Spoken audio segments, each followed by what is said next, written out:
House Prosecution Panel welcomes the convening of the impeachment court for the trial of Vice President Sara Duterte that's expected to commence next month. May live report si Isaiah Mirafuentes ng Abante mula sa Batasang Pambansa. Isaiah, ano pa ang sinabi ng mga House prosecutors? Ay, para sa mga miyembro ng House Prosecutor, ang pag-convene kahapon ng Senado bilang impeachment court ay kanilang pagsunod sa kautusan ng korte na forthwith ang impeachment laban kay Vice President Sara Duterte. Kahapon nga may narinig din natin sa sesyon sa Senado na may 10 araw si VP Sara na sagutin ang kanyang impeachment case at 5 araw naman para sagutin ito ng House Prosecutor. Naniniwala ang isa sa mga miyembro ng House Prosecutor na si Bicol Saro Representative Terry Didon na kabilang sa lalamanin ng sagot ng bise sa mga aligasyon ay ang pag-question na naman niya sa naging proseso ng impeachment. Matatandaan na makailang beses na itong ginawa ng kampo ng bise, kasunod ng samut-saring aligasyon na naibato sa kanya noong mga pagdinig dito sa Kamara. Sa panig naman ng House Prosecutor, prioridad nila ang paglalatag ng mga ebidensya. Samantala, inamin ni Manila Representative Joel Chua na miyembro rin ng House Prosecution Team kung sakaling magkaroon ng kudita sa Senado ay posibleng magkaroon ng bahagyang delay ang takbo ng impeachment. Pero giniit ni Chua na bilang mga prosecutor, hindi na mahalaga sa kanila kung sino magiging Senate President dahil ang mahalaga raw ay ang pagiging patas at walang kinikilingan ng mga senador. Well, siguro madidelay lang ng ilang araw.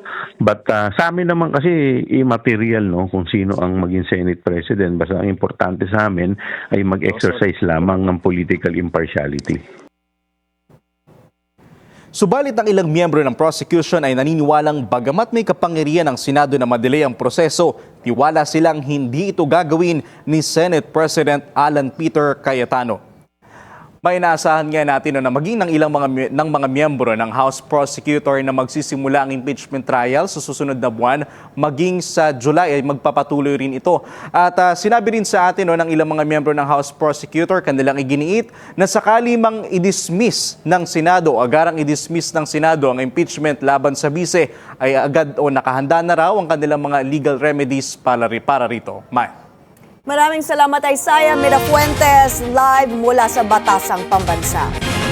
Political analyst Julio Tihanki says allies of Vice President Sara Duterte in the new Senate majority may try to control and delay her impeachment trial just enough to keep her in play for the 2028 presidential elections. Speaking on BNC's Business 360, Tihanki also warned that if they attempt to kill the impeachment process outright, public opinion would turn against them.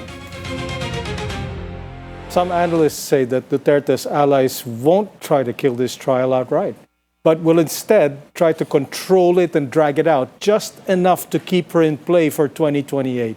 What do you think? Of course, yes, and that's how to play it actually, right? I mean, you dribble the ball, you try to show the public that you're not biased and that you're following the process. No, but again, given the temperament of the presiding officer, can they achieve that? That's a big question, right?